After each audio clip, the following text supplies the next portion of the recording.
Hello, in this assignment we're going to look at the theory of planned behaviour, and we're going to run a hierarchical regression to excuse me, address two hypotheses.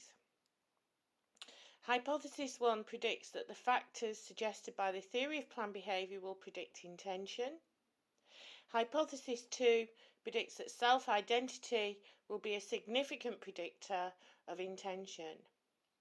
So in figure 1 we can see the diagram that represents the theory of planned behaviour. There are three components: behavioural attitude, subjective norms and perceived behavioural control. Definitions of these can be found in the Terry Hodden White paper, upon which this assignment is based. So I'm not going to go into too much detail about the definitions, but I'm going to show you how to run a hierarchical regression that addresses hypothesis 1 and hypothesis 2. So let's have a look at the data. Okay, so here we see the variables in question. We have intention, which is our criterion or our dependent variable. Our three components of the theory of planned behaviour: subjective norms, behavioural attitudes, perceived behavioural control, and then finally self-identity. So the first thing we're going to do is explore the data for normality. So to do this we're going to analyse, descriptive statistics, explore. Because regression is a parametric test, we need to look at the distributions of our data and see if they meet the normality assumption. So move all the variables across to the dependent variable list and then select histogram and normality plots with tests. Unclick stem and leaf and then press continue and then OK. Okay, we'll just wait for the output. Ignore that, I did that earlier.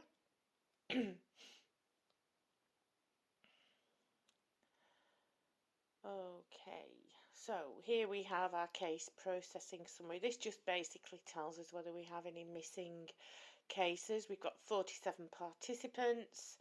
They all completed each of the questionnaires. We don't include this table in our output. This is just so that we can check on our data. The next table is the descriptive statistics data, and it reports our means and various other measures. Now we're not comparing means in this assignment like we did with the ANOVA, so the means don't really have a great deal of meaning here, but we might need to refer back to them, particularly if we've got any outliers. So I will come back to this later on. Okay, so the first kind of real piece of evidence we look at is our Kolmogorov-Smirnov test. And here we can see our p-values are all less than 0.05. So it looks as though we could be in a little bit of trouble here, that our p-values really should be greater than 0.05 if our data are to meet the assumption of normality. If we look at the histogram for intention, which is our dependent variable, we can see that the data don't look particularly normal. So it looks as though we could be on have a little bit of an issue here. In terms of the QQ plot, we can see this is our expected normal distribution. The line represents that, and then the dots around the line represent our observed values. So again, we can see this kind of deviates from normality.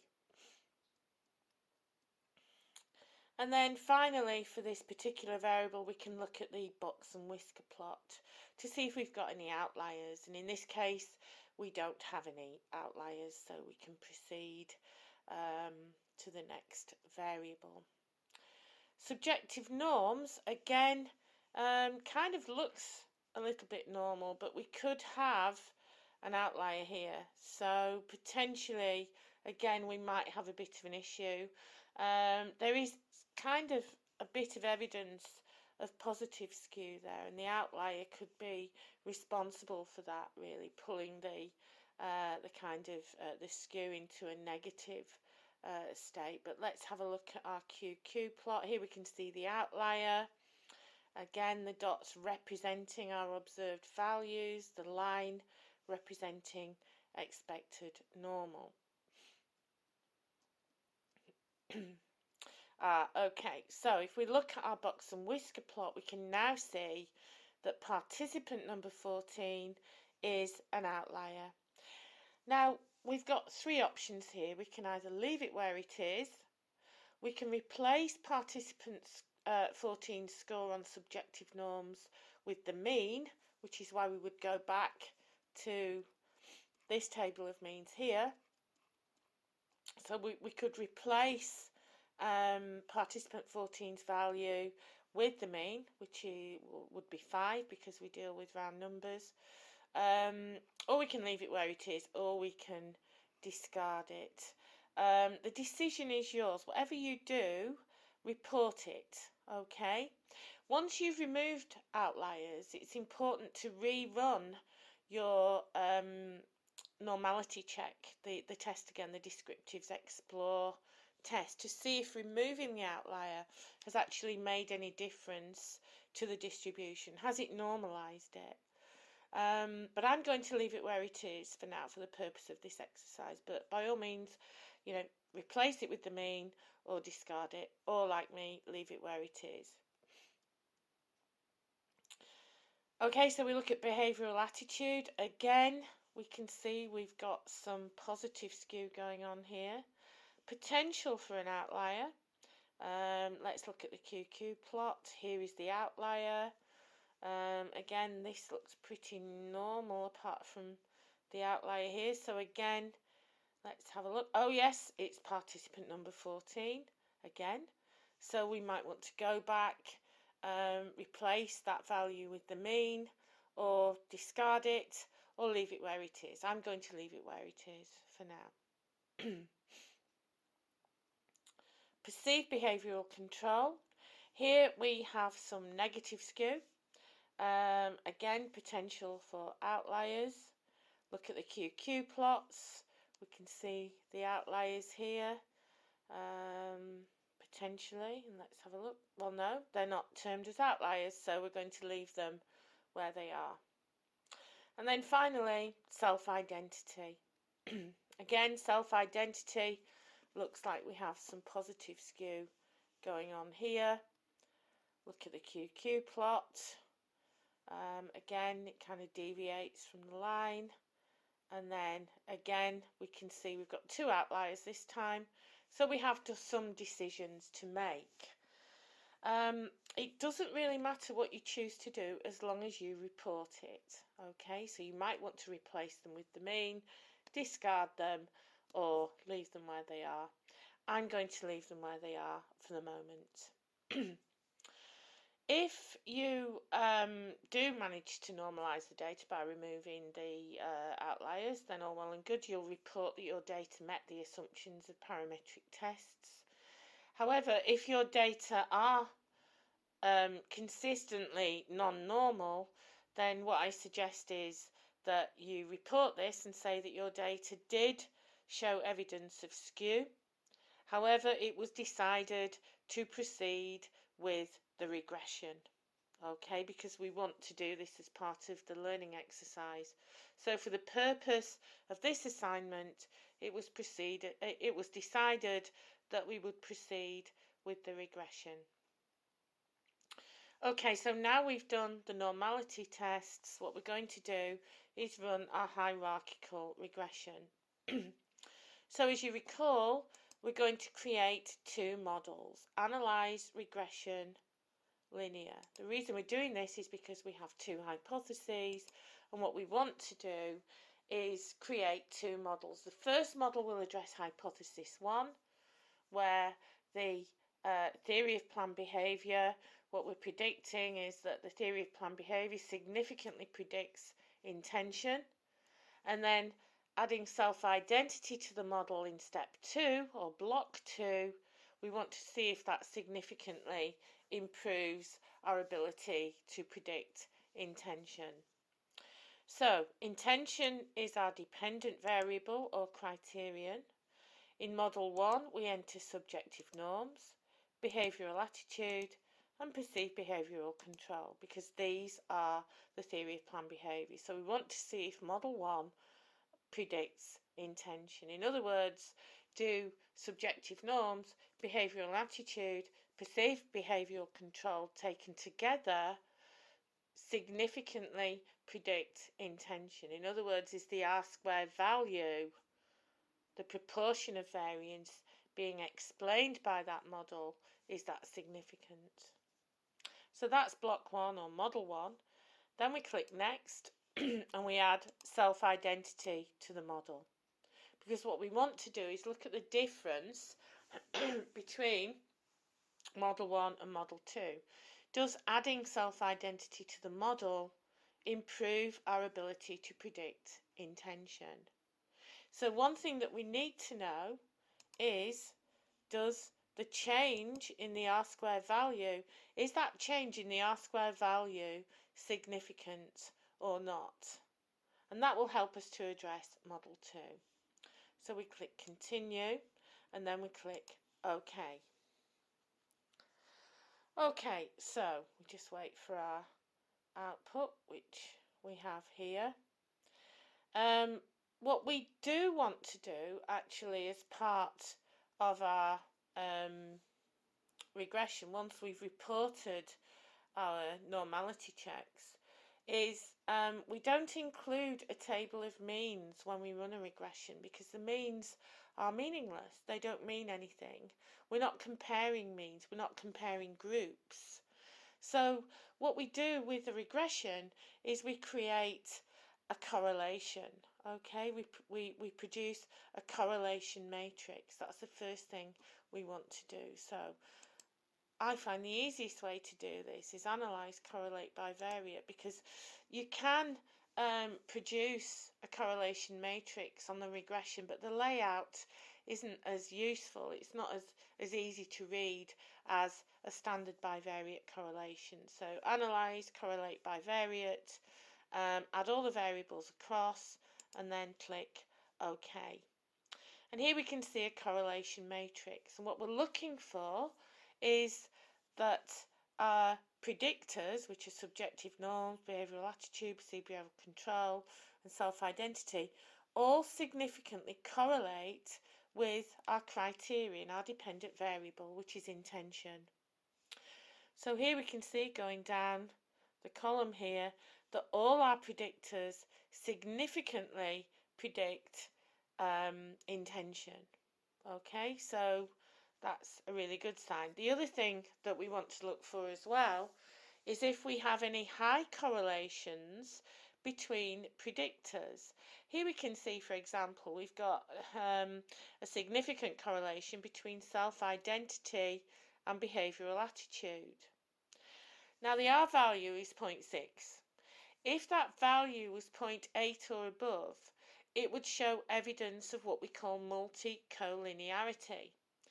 And that is a problem for regression. Regression doesn't like predictors correlating highly with each other.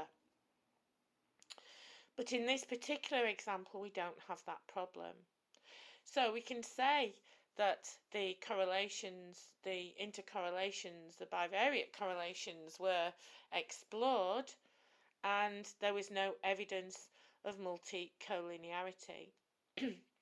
We can also comment on the fact that all the predictors correlate significantly with intention. So it's important to include the correlation matrix in your output so you can show evidence of those correlations, and indeed evidence that there is no multicollinearity going on here. So that's the correlation matrix. If we go back to the regression now, what we can do is start to report our regression, and we've created two models. Model 1 looks at the component parts of the theory of planned behaviour, where we entered them all in at once into Model 1. And then Model 2, we entered self-identity as an additional variable.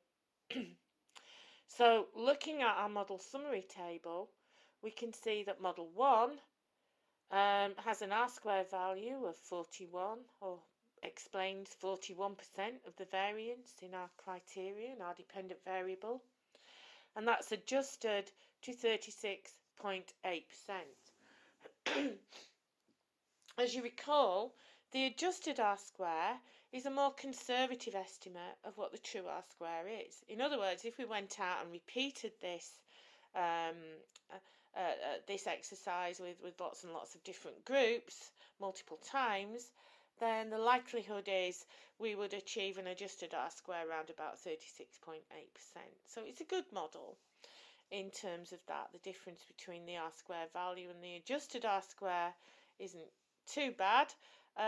So again, the important thing to report is that our R-square value is 41% adjusted to 36.8%. That's for model 1. Is that model significant? Well, if we look at the ANOVA table, that tells us that all those variables taken together, perceived behavioural controls, subjective norms, behavioural attitude, are significantly predicting intention. That's all those variables taken together. In model 2, we can look at the change in the R-square value between model 1 and model 2. In other words, does adding self-identity to the model significantly predict our ability to predict intention, or significantly improve our ability to predict intention? Well, we can see that the R-square value goes from 41% to 51%. So it's actually bringing an additional 10% of variance to the model. Is that additional 10% significant? Well, what we do is we look at the significance of the F change. In other words, the significance, the additional 10%, is that a significant amount of variance added to the model?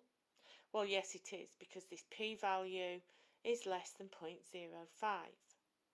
And again, we look at the ANOVA table, which confirms that that amount of variance taken with all those variables together is a significant amount of variance. In other words, both models are significantly predicting intention.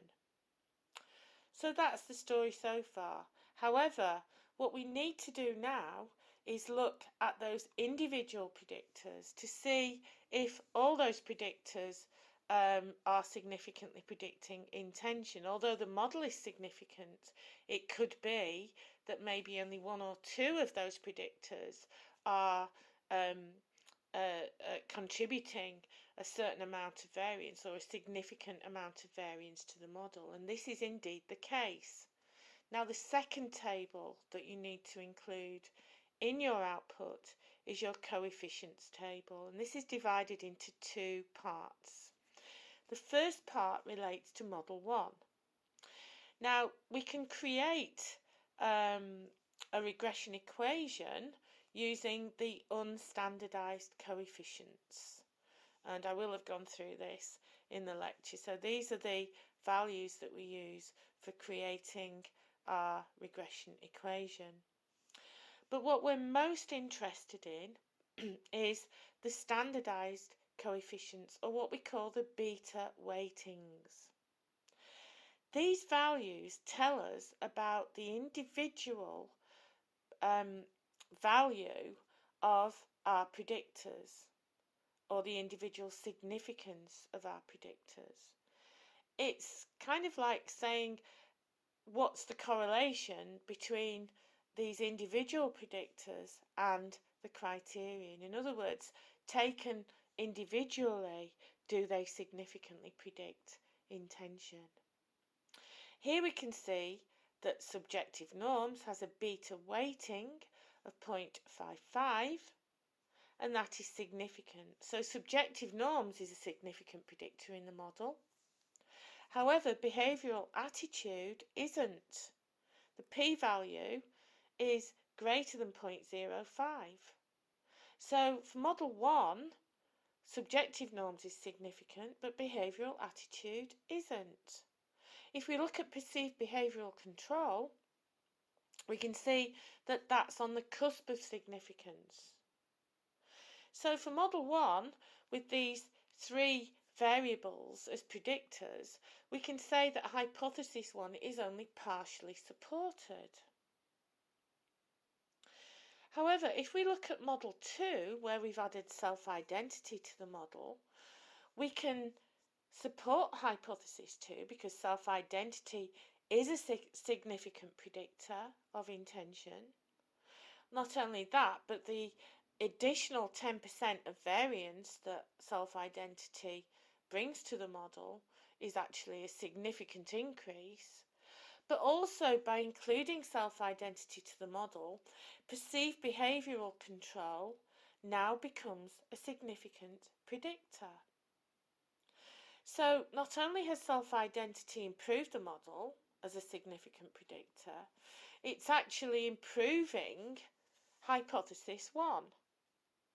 So what we can actually say in our results is that hypothesis 1 is partially supported, and indeed this is the case because behavioural attitude, even in model 2, is non-significant.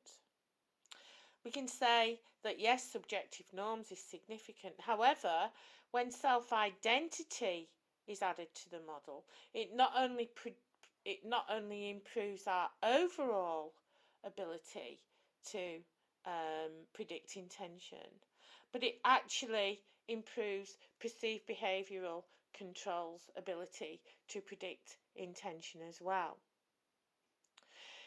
So that's really the story that the data are telling us. Model 1 tells us hypothesis 1 can be partially supported. Hypothesis 2 is supported fully because self-identity is a significant predictor of intention, but also it improves the general model. Overall, it improves the model. It increases the variance explained by 10%, which is significant.